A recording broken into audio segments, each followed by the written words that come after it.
Hey everybody, it's Jason Creel, and this is Lawn Care Life. Of course, you recognize who's beside me. We got Brian Fullerton, Brian's Lawn Maintenance. And I tell you what, we've been down here talking with some of the other guys, and a lot of good advice. I always come back motivated, but I usually learn something because I don't know. I tell people all the time, I'm out spraying yards all day. I don't really talk to anybody, so I don't get a chance to learn from other people. So anyway, I thought what I'm going to ask Brian about today is we're going to talk about managing a team and building employees. And I know this is something I've seen so many people in the lawn business do. They'll hire somebody and then they get burnt out because that didn't go good, and so they shrink back to solo. They get rid of some customer. I mean, they just, it's just a nightmare scenario dealing with employees. But Brian seems to have cracked the code on at least some of it, and he's got a good team around him, and it's really freed him up as the business owner to be able to grow. So that's what we're talking about in this video. Hey guys, so Brian here, Brian's Lawn Maintenance. First off, thanks for letting me share with you guys for just a few minutes here, and thanks also to Jason. He said, just take it away, brother. Good luck. No, I'm just having fun. By the way, before we jump too far into it, I gotta say shout out to LMN for making this whole experience happen. They're CRM. I'm not personally affiliated with them, but they did sponsor this whole hype house that Jason's referring to, and the weather's a little different down here in Florida than back in Alabama, and definitely Michigan, which is where I'm from. For any of you guys that don't know, I actually run a lawn and landscape company in Metro Detroit, Michigan, and we've been in business for 15 years now, which is crazy. But you know what? The last few years we've been hiring some good people, part of our team, not only for employees, for the actual crew, right, cutting grass, but then also building our professional business team around the back end. And I've had to learn quite a few things these last few years. Also, a little bit of context, if you guys don't know my whole story, I actually was working at Little Caesars Corporation back when I decided to get into the green industry, starting a lawn and landscaping business. And I think one thing that really helped me get into the industry that I learned from working in fast food was the hiring and firing process, and looking for good people, good talent, and also kind of sifting out who good or bad talent was to not let them part of our team and organization. That's definitely paid dividends these last few years. To be honest with you, starting with a lawn and landscaping business or a fertilizer business, I don't know if you guys can relate, but you're going to get to a point in your business where you're going to want to hire help or potentially hire help. There's kind of a couple different levels in the industry, whether it's fertilizer or lawn care, in my opinion, and that's that owner-operator, that solo guy. Then there's that, small team where you might have 2 to 5 guys, maybe 10 people. And then you're kind of from there, kind of going all in, right? 10, 50, 100 plus employees. And I'm sure there's different levels all in between, right? For me personally, we've always been an owner-operator business, but we've always had 1 or 2 people that have worked for my company along the way. I call them helpers because they never really had more than 20 or 30 hours, during the regular season, but we've always had help. Now, one thing you guys can imagine is that how do we keep these people, around year-round, or how do we keep them coming back? Well, I had to get pretty creative over this last decade to make sure that those people come back, because we couldn't pay, $20 an hour like a corporation would to keep these people on. We didn't have health care or benefits or, an employee investment opportunity, like a 401k. So what I had to do a lot was always replace people. I had to have a system to keep people coming in. So I had to always be recruiting, finding good talent, and hopefully I can share a couple of those tips with you guys right now. One thing that I will always lean on when we're looking to hire people, and whether it's the guy to rock the trimmer or the CEO of your company, or an office lady that's gonna help manage the books, is the first thing I always look for is attitude. Now, if you guys are taking notes, here's the first thing I would say is, for me personally, I can always look to hire attitude, because here's something that I learned, and I heard this from somebody else, was if somebody has the right attitude, I can train them or teach them to do almost anything else in my company. This is just my opinion. But if you hire somebody who might know some different things, but they have a really bad attitude or a victim mentality, or they're making excuses, it's really hard to shore that person up on the attitude topic. But if you have a good attitude, you can hire them to do almost anything else.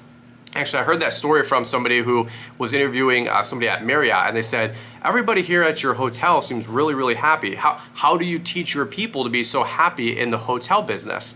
And the guy said, well, we don't. We hire happy people, and we just teach them how to manage hotels instead of like hiring people that are good at hotels and then teaching them how to be happy. Another thing that I always look for is accountability and somebody that wants to be loyal, somebody that wants to work. You can use that through a variety of different ways, but for me, I need to find somebody who's hungry, right? Somebody who has desire, somebody who wants to accomplish something, right? So if you're hiring an 18 or 19-year-old kid or a 38-year-old, they have to have some needs and some wants and some goals. And if I put them into my organization, how can they grow? How can they blossom? How can they get what they need through my company? Now, by the way, we got to start with listening so we know what they actually want before we put them into our organization and kind of release them, right? So find somebody who's hungry. It can be an 18-year-old kid that just wants some summer cash. It can be an 18-year-old kid that wants to buy his first car. It can be a 35-year-old that wants to make $60,000 a year and a job change. Well, that's fine, but we have to listen to them. And you're gonna get that accountability through listening to know what they actually want, right? So you can't hold somebody's feet to the fire if you don't know what they want. And that's also where you get that teamwork, that partnership, and that buy-in, in my opinion. I think the third thing, and we don't have any notes here, but for me, once you find somebody with a good attitude and somebody that's accountable, I think the third thing is really embracing them or empowering them to grow into your organization and have entrepreneurs, they call it. Somebody that can blossom in your organization. I think if you set right expectations and you have good company culture, and you set that person free in your organization and encourage them, empower them, right, to grow, to bring in sales, to handle customers, to figure out issues with the job, the rig, the company, the crew. How can we fix things together? You get that buy-in. I think that person's really gonna blossom in your organization and help grow the whole company as in general. So for me personally, I'm always looking for attitude, I'm looking for accountability, but then I'm also looking to empower that person. For example, we're down here in beautiful Florida, it's 70 degrees, but at the time of us shooting this video, we're getting 2 to 3 inches of snow back up home in Michigan. And right now, I'm not checking my phone, freaking out, right? Because I have good guys that have great attitudes, they're accountable, and I've empowered them to run my company. Even as simple as it is, guys, is pushing a push mower, trimming grass, or driving a plow truck in my example. Okay, so I have total peace of mind knowing that these guys are doing what they need to do because they've got great attitudes, they're accountable, they're hungry, right? So they're coming to work, they know what they want, and I'm letting them get that through my company. But then I'm also not micromanaging them by any way, shape, or form while I'm down here in Florida. Now, of course, I'm gonna follow up with them and make sure they're doing a good job, right? Having those quality checks, but I don't have to keep looking over their shoulders, right? I've empowered them because they have the right expectation and they know what needs to be done. So hopefully those are a couple quick tips helped you guys out. Think about that when you're trying to hire your next person. Think about that company culture, maybe with the company you already have. Are those people that are in your company, are you babysitting them or are you leading them? You know, for me personally, I've always noticed that anytime there's bottlenecks in your company or culture, usually it's got to start with you before you start pointing the finger at somebody else. So hopefully that helps you guys out. Let me ask you a question, Brian, on that. Yeah. I was just thinking, like, Jason's over here. I'm over here, but you can hear me. If there's a situation where you see, I'm sure you see it, but people like they grow and then it doesn't go good and they shrink back down, you Sure. know. And so, like, what are they missing other than the things you're saying? Maybe they didn't initially hire well or something like that, but you know, and sometimes it may be a financial thing, or, you know, but in your experience of watching those crash and burn scenarios, Sure. like, what went wrong to where some people, like, literally they would rather give up some of their business where they can do it themselves than like have to deal with the employee situation? That's a good question. I think, me personally, I think a couple of those situations could probably be boiled down to some of the stuff we already talked about. You know, if your company was growing, but you had the wrong person in place, I think that might have been, whether it's an attitude thing, an accountability thing, an integrity thing, or just that person wasn't trained or educated to grow the business. Some people might say, well, you know what, if that's the case, screw it, I'm gonna go back from a 2-person team to a 1-person company. But I think the real root issue there was, did the person you hire, was it the right hire? You know, and I think all too often, I don't know if you guys, can we just be honest, we're this far into the video, I think all too often, most owner-operators are so quick to point the finger outward instead of pointing the finger inward and saying, well, that guy he was unaccountable, or he was this, or he was that.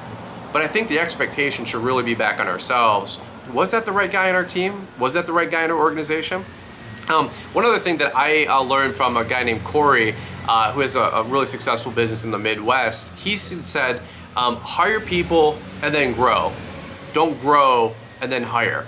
And I thought it was really fascinating information, and here's why.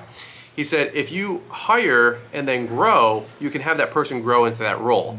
But if you get this huge contract or this work, or you buy another business out, well, now you're backpedaling trying to find good talent, good labor, and you don't have enough time in the world to train that person in 2 to 4 weeks, right?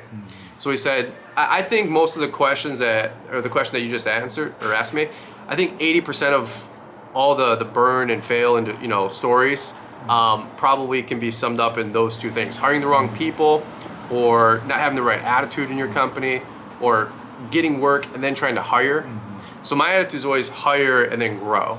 Yeah. So hopefully that helps you guys out a little bit. All right, Brian, I know you're busy on the internet. Tell people, I know you started podcasting about it's been a year now or so, and doing the podcast thing on YouTube, you're on Instagram. So, what's the best place for people to find you if they hadn't found you yet? Yeah, really simply, just Brian's Lawn Maintenance on YouTube.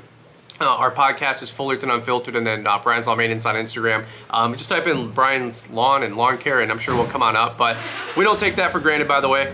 We super appreciate you guys that have supported us. Guys, I'm not a finished product. I'm not a guru by any means. I'm just a regular dude out there trying to cut that grass and make that cash, as our friend Paul says, and just try to take care of my wife and future family here, and just try to pay it forward for the next guy. I am nothing special. I'm an average dude, but I said this earlier, I just have an above average passion to help you guys grow a more successful lawn and landscape and fertilizer business, for those of you guys that are watching. But we super appreciate the time and the platform. We about used up all our sunlight, but as I expected, Brian would give some great advice on being able to manage and build a team and how that can help you in your business. And the reason I asked him that, because he's done it firsthand versus other people that kind of talk about it. So appreciate the advice. Y'all go check out Brian.